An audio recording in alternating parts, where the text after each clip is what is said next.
What is going on, guys? Bingo here. I'm with the Duel Factory for episode 20 of X-2 Drop, a weekly Yu-Gi-Oh! Podcast series we do talking about the metagame, the product releases, basically anything in the Yu-Gi-Oh! Trading card game.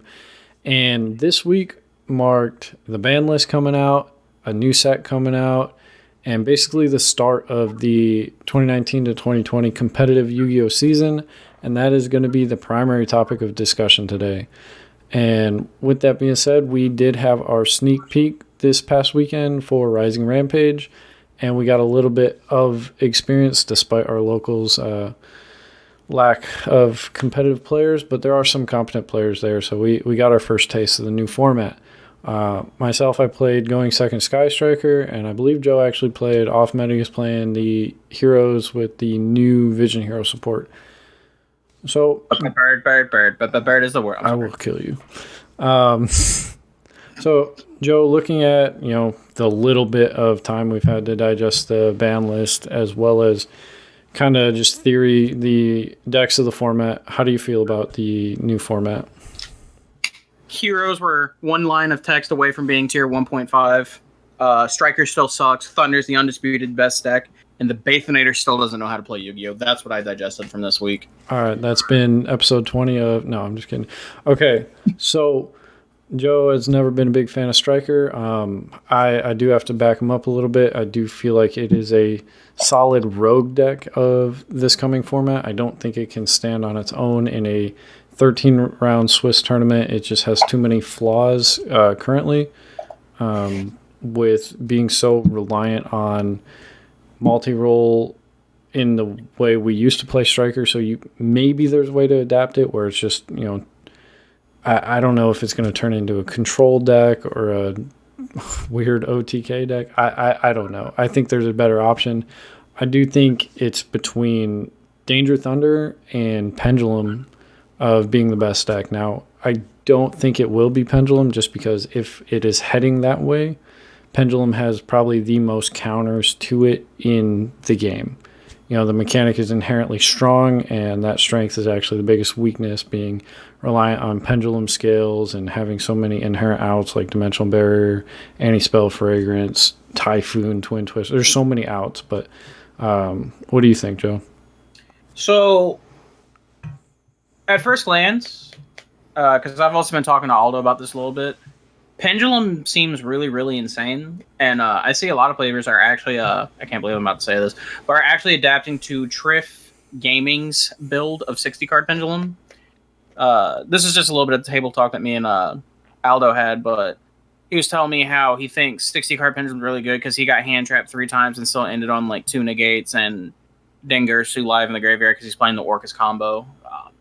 So I think that deck honestly is a lot better when people are giving it credit for, but like you were saying, there's so many known answers to it, and if people have the same mindset that we do, they're going to be prepared for it. So you have to keep that in mind about Pendulum. Thunder, on the other hand, there's just no doubt in my mind this is the undisputed best deck right now, especially after watching someone. So the 2 Thunder players that we saw at our locals, granted, they're not the best Thunder players, okay, so we'll put that out there. But even with the new ban list restrictions and not playing not like a top-notch competitive build or anything like that, they're just winning games because of ignorant card effects. So I mean, that's still the big bully in the room. So I think, especially now, when you get the decks adapted and stuff like that, because I'm still working on a list myself, but I mean, that deck still has a lot of gas. Yeah, I mean, you limited the best extenders and the insane combos, but the card pool is so big in this game that it's not going to change anything. Like, if you think about it, the extra deck forms untouched. Sure, we now have only 2 copies of Chaos Baby Dragons instead of 6 copies, but you still have dragon extenders such as Defrag Dragon. You still have all the Crusadia cards. I'm pretty sure there's a level 3 Wind Dragon coming out, one of the sets that'll be a really good extender in that deck because it summons itself for free. I can't remember the name of it, though. I just remember Phoenix Flare talking about it on one of his streams, but that's a card that's going to be really exciting for that. Putting the Danger Engine into 2 at that deck also honestly did nothing because you just replace it with 3. To me, I think if you still want to play 9 dangers, you still play the 2/2 and 2, and you just play like 3 Mothman because it like furthers your game state and like nothing changed there. You know, we still have the same problem. Yeah, the ending boards for these decks, they're going to be the exact same. There are so many options for dragon extenders, just free summons between the Crusadia engine and just miscellaneous cards throughout the years that it's just not going to be. What I was noticing is that instead of taking a 2-card investment, it's going to take you a 3-card investment sometimes. The deck is just fucking out of control. And right now, I don't think it has a match because a Pendulum deck going against a Danger Thunder board going second is not going to have as easy of a time as a Thunder Dragon deck going against a Pendulum deck. Exactly. Now, one of the decks I think is a lot we gave it credit for initially is I think Orcust is a lot better than initially. I just noticed how so? Well, the Orcust cards themselves are still like really generic and can be put in any deck that benefits from playing the strategy. I see a lot of the new combos. They'll end on like a Dengursu and a Longursu, or what some of them will start doing, and I've noticed it a lot, is the replacement for a Bardiche is now they're going into Topologic Bomber Dragon and saving it as like a main Monster Zone board wipe. Because instead, what you'll do is you'll banish the Symbol Skeleton during your turn to bring back Longursu to a zone that Topologic Bomber Dragon points to, and the Longursu will protect itself and then nuke your opponent's side of the field. So I think that deck's a lot more potent than we give it credit for, but it doesn't have like multiple like Fog Blades to back it up anymore. So I don't think it's going to be as represented, but I think the deck's a lot better than what we give it credit for. And it still has access to Dengursu, which is going to remove any problem card on the field now. And I'm not going to say it's the most difficult thing to play around, but it does hinder a lot of things, especially coming from the side as where since I played Thunder a lot and I know how annoying like dealing with Bardiche and Dengursu was. I'm not looking forward to it, but it is a lot easier, so I don't think it's going to be as powerful as it was before. Yeah, the engine is definitely more relevant than I thought it was going to be after the hit. The cards are just they're very strong, right? It's a small engine; it doesn't require much, and Dengursu sending a card every time it's summoned or protecting your board if you needed to. It's just a good card, right? Yeah, I mean, if you take away the cards that made it broken, the engine's actually really fair. Yeah, but without those cards, we wouldn't be talking about it. Like that's the thing about Yu-Gi-Oh! Is a card has to be unfair for it to be good, right? Or the strategy. Nothing is ever fair in the top tables, right? More. Yes. Oh, we're talking about Yu-Gi-Oh! My bad. Yeah. But I mean, you're absolutely right. We if it's not broken, we don't talk about it. And I mean, it's just what it is. It's unfortunate, but I mean, that's how most card games are played. Let's be real. Yeah, and that's why the Rogue Warriors that do top events with the, tier 2, tier 3 decks, those are the heroes, right? They're the exception.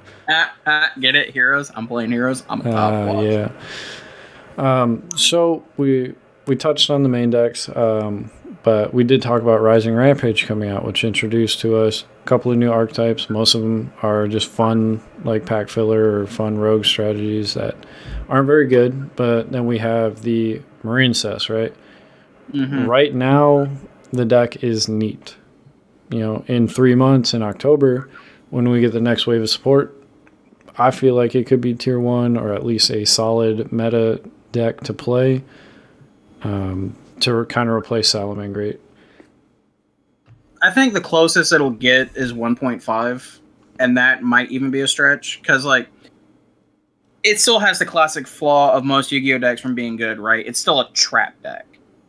And that presents a real problem, because trap decks are inherently not good going second. Now, you kind of have the exception when we had 3 Multifaker with Altergeist, because opening Infinite Impermanence Multifaker was Exodia. But that being said, traditionally trap decks just aren't good going second. Now, that being said, you have trap cards are getting better and better as we get more releases, because now they're being able to be activated from the hand. So the deck might, especially with a deck like Marine Cess, could benefit from that, especially with Paleo Trap cards. And like Toad's still a hell of a card. So I mean, Oh yeah, Toad is probably the most annoying Xyz monster that was ever printed. It's just so generically good. Like if your deck can facilitate it, it's freaking frustrating to deal with multiple Toads. It's Logia that can be recycled. Yeah, and it summons more material to make another Toad every turn, and so I don't know. I think all the Salamangreat players, because it plays a lot differently than Salamangreat, but it kind of tries to do the same thing. Like tries to do the same thing every turn consistently with, a couple of forms of interruption. Nothing crazy, but every single game, right? That's the name of the game of consistency. Exactly. It's a consistency deck, but like I said, you're not really going to see it until we get the second wave of support. So I wouldn't worry about it for the next 3 months at least. Yeah. So in about a month, make sure you buy all the cards. If you plan on playing it anyway. Yeah. Make sure you spend $400 on the platinum rare right now on TCG Player. Yeah, the platinum rare. Let's just let that sit in for a second. People are paying $400 for platinum rares, and it just boggles my mind when you could just buy a Noble Knight structure deck. Not Noble Knight, but Noble Knight, whatever collection for whatever. All right. We're going to pause the meta discussion. Marine says Seahorse. The lowest posting is $195 for the prismatic. Platinum rare. And then above that is $300. Then the Appaloosa Bow of the Goddess, the lowest is $415 for a platinum rare. And then the Wind Charmer, which is a rare in the set, which has absolutely no utility currently, is $400, followed by the next one, $500. Platinum rares. But I am glad that they're introducing these rarities that will eventually be more moderately priced. Maybe. We'll see. All right. Anyways, back to the discussion. A deck worth talking about, Salamangreat. Yeah. What are your thoughts on that? Because I have opinions, but... So, initially, I think the deck got incredibly worse because of now it has said consistency issues. But after talking over a little bit, I don't think the deck's nearly as bad as I think it is. However... it's blatant that the consistency is not there. Like, yeah, it's obvious. You now no longer have 9 copies of your best starter card. You now have 5 copies, and that shows. However, you can still combo with cards such as Foxy and Spinny, and keep going on and on and on and on. The only problem is now is if you don't have a way to your Gazelle without making Mirage Stalio, you have to dedicate the Mirage Stalio summon to Gazelle, and you have to make sure the Mirage Stalio goes through. So, adversely, because of that, you're now no longer always sending like a trap card off a Gazelle combo piece. So you have to play more trap. Playing Paleozoic Dynamiscus. Some of them are playing multiple copies of Solemn Judgment now because it's a powerful card you can draw, and so on and so forth. Also, that deck becomes really, really susceptible to cards like Called by the Grave, just taking that one-of copy of Gazelle away from you when you try to recycle it with Wolf. That's just no bueno.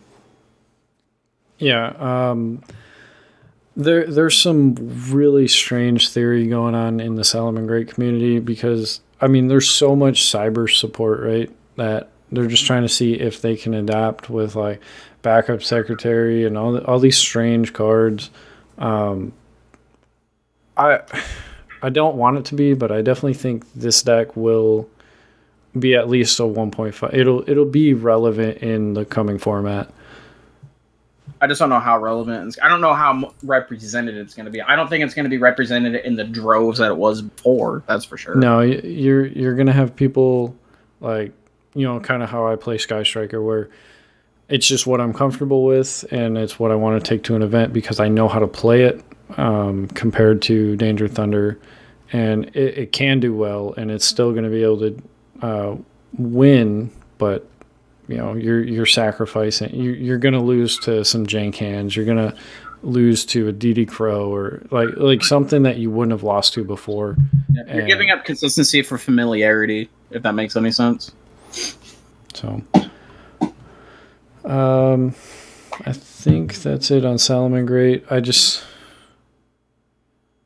It's like, it's not as bad as when Zoo took a hit, right? Well, I mean, Zoo went from the best deck to unplayable, so I guess it's not the same thing. I mean, Zoo got a couple slaps on the wrist before it became unplayable. Yeah, but I mean, Rat to 2, like, was that really a hit? A lot of people thought it would kill the deck, but it really didn't because we had Fusion Sub at the time, so yeah, those were dark times of Yu-Gi-Oh! We don't want to go back to it. I don't want to talk about it. I still have nightmares. Yeah, I mean, you do your Zoo combo, play Desires, resolve Emerald 5 times. Fucking sweet. It's free. Okay, so we have 5-ish decks in the top, right? We got exactly some sort of Orcus variant, Salamangreat, Sky Striker, maybe Danger Thunder, and Pendulum. And we have what support coming? I don't know if any, honestly. Other than the Marine Cess stuff, that's supposed to the second wave of Marine Cess stuff. Nothing that I know of off the top of my head. Oh, we have that gadget whatever thing coming out that's going to have new Fire Fist cards in it. Okay, some more rogue stuff. And that's where I was trying to get into is, unfortunately, this format with I think the best decks being Danger Thunder and Pendulum, those decks do not play well with rogue, right? They're very unfriendly going against them. Like a Sky Striker deck or Salamangreat deck, like a good rogue player can be a mediocre Sky Striker player, right? And with those two being hopefully not, but probably the most represented decks, I think it's really going to stifle the competitive scene. It's just going to be those two dominating with the other three trickling in. And it's not going to be like it was 3 months ago after the last ban list where it was, anything can top if you're a good player. And I'm just not looking forward to getting matched up against Danger Thunder over and over again. Thunder's going to take over the world, and I love it. Why are you the way that you are? I'm realizing Triff's dream, but with Thunder cards, and I love it. All right, so why are we not playing 60-card Danger Thunder? Because I'm a reasonable human being, as Mike Albacheese would say. Oh, my God. I feel great after that. That's what it feels like to chew 5 guys. Stimulate your senses. All right, so we talked about meta. Enough about that. You played Heroes this weekend at Rising Rampage. How was playing Rogue? So, like I said, Heroes are one line of text away from being tier 1.5 right now. And it felt great playing 2 of my boy, Stratos. But memes aside, Vision Hero Ferris is an insane card. Like, I didn't realize it, but when you have, like, Ferris Stratos, you're putting, like, if you didn't have restrictions that you can only go into hero monsters, you're putting 4 free monsters on the board every time before your combo even ends. Like, that's insane for a rogue deck. And, like, when you can summon Stratos to start your turn and end on Stratos with it feels so good, man. It feels so good. Okay, so you had a good time because at our locals, I feel like I could play anything, right? Exactly. Going into, I don't even know when our first regional is. I feel confident that I will be able to take. I plan on trying to get a Necros list together and play that, but I feel like I'll be able to confidently make it through the first couple of rounds before I start getting shit on by good old Colossus. Right? Yeah, that sounds about right. And like I don't know how I feel about that because look at every rogue deck of the format. you need. You got to look. Can you play through 2 negations and a Colossus? All right, so I'm not trying to like sugarcoat it or anything, but I'm like almost positive Hero can do it, and it's because the new cards let you play not Vision Hero, but Destiny Hero Plasma, and Plasma's one hell of a card. All right. Yeah, if you go first, does it do anything going second? That card's broken going second. You summon it, it skill drains the field. Can you summon it under that, though? Like, can you get to that point? I was under Colossus, and I opened Ferris in a discard and was able to put 3 monsters on the board and be able to summon Plasma. Yeah, but you were playing against Bathanair. What was his board? No, that was Doug. I was playing against Doug. Oh, okay. Doug opened the... It was kind of weird how I got to it, but he opened the Thunder board, and I will admit, I already had Plasma in hand, but I had Ferris and a Hero to discard, and it put 3 monsters on the board. And then what ends up happening is I summoned the Destiny Hero Plasma. I took his biggest monster, which I think it was Hot Red at the time, at 32. And my Plasma became bigger than anything on the field. He was under skill drain, and then my cards just started running his cards over. What was he playing? The Second Light version, or was he playing something? He was playing some weird build that was playing like Allure of Darkness. Yeah, I saw Allure of Darkness. Thunder Dragon. He was playing Thunder Dragon Fusion to play Thunder Dragon Titan, which I don't know how he did that because that extra deck's super cramped if you're playing it right. So like, I'm not 100% sure what's going on, but could have been playing a more traditional Thunder Dragon deck with Guard Dragon splashed in. Like, I know they're always splashed in, but he was playing BLS too. I did see that he discarded off one of the dangers when I was playing against him. I don't know if he was playing Levianeer or not because I never saw Levianeer get resolved. All right, so what are the rogue champions this coming format? Hero by far. Yeah, I can see that because I was watching you play and I was watching the combos, and it's pretty neat. I think Invoked got really good with that third Super Poly. I really do. I think that third one makes a huge difference because you see it more frequently now. You should see it 60-some% of the time in top 6 cards. Yeah, I'm not 100% sure, but I think that deck, especially since like Alistair is like the most generic card, and like you have that whole fusion pool you can go to, so you literally just have to play it based on what you think the meta is going to be. I think that deck's really good. What was that? What? I think Subterror also got really good this morning. Oh yeah, that scares me. Like legitimately going second against a Subterror player. Now I don't know how good it's going to be, but I think going forward you should be prepared for it at least at a rogue level because like that deck got a huge boost getting a third Super Poly. A lot of its bad matchups are gone. You did lose a little bit of consistency with Terraforming going to 1, so you don't have as much access to Hidden City. But you gain 3 Judgment and 3 Super Poly. Exactly. Like you're still stun deck and you still have broken stun cards. Yeah, the cards that blow you out, you're safe most of the time. You're probably gonna have 1 Judgment. The Danko Segas, Twin Twisters, evenly matched. Exactly. So be prepared for that.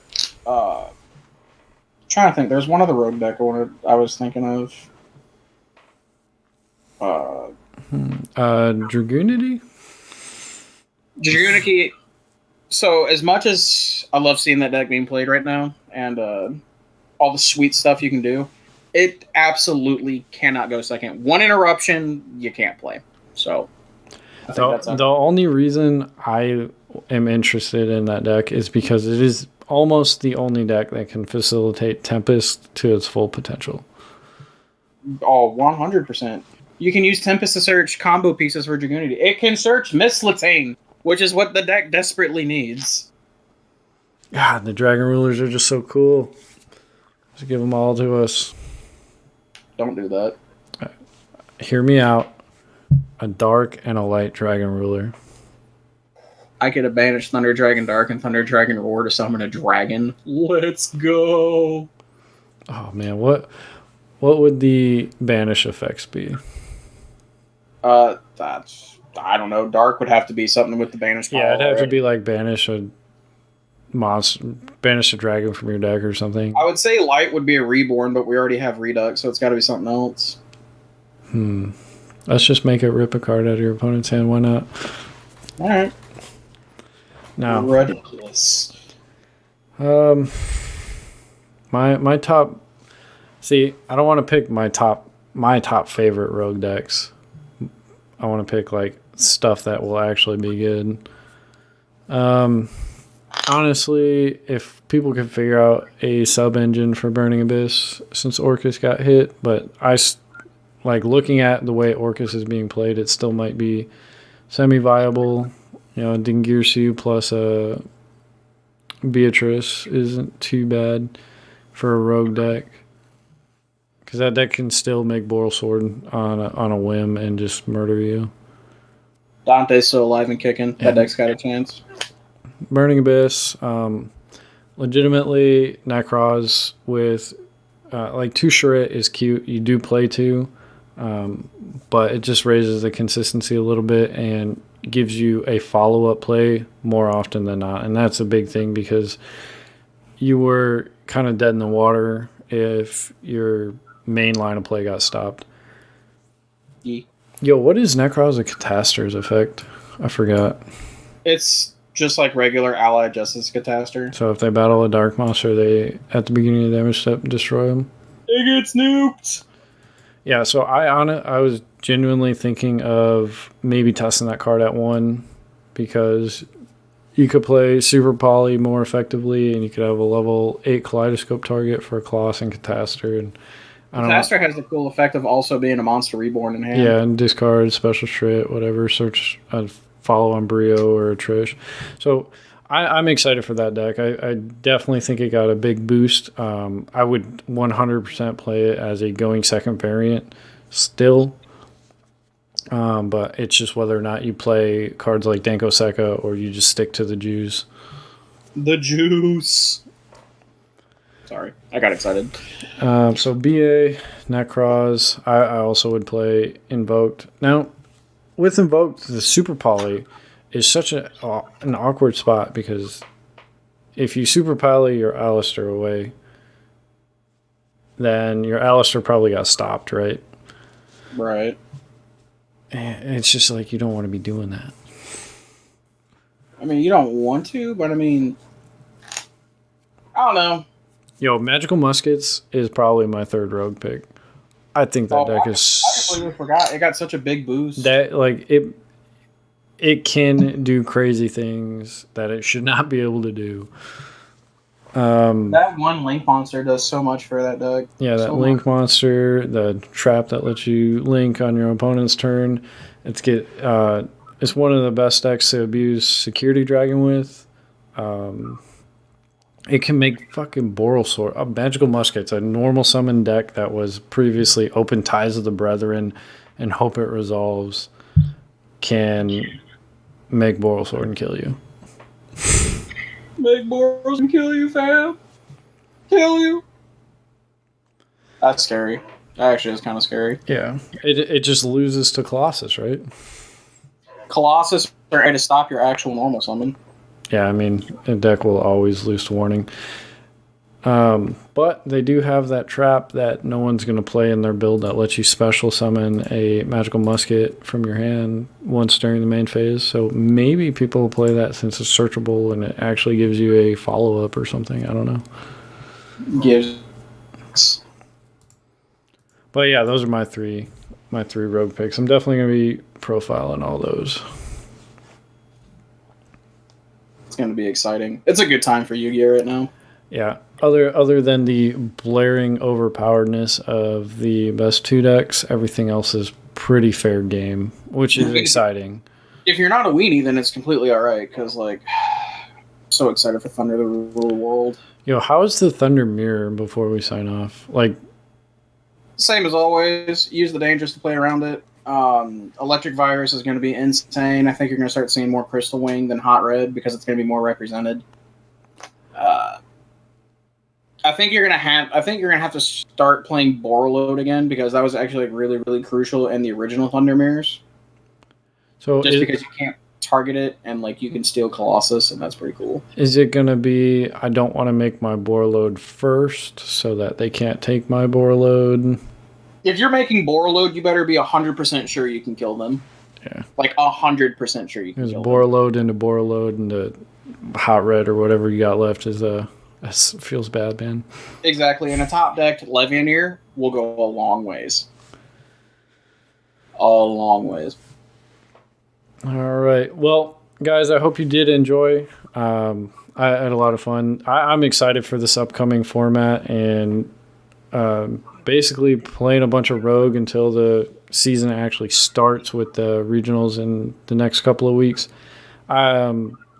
If you have enjoyed this podcast, make sure you check us out every Monday at 8 a.m. on iTunes, Google Play, as well as 10 a.m. on YouTube. Check us out, youtube.com/bingohd and youtube.com/the Duel Factory for our deck profiles, our meta discussions, anything we don't do on the podcast, we do on YouTube. So make sure you check us out. With that being said, Joe, you got anything? Thunder's gonna rule the world! And Douglas French has no sauce. All right. As always, guys, I hope you enjoy. See you guys next time. Okay, bye!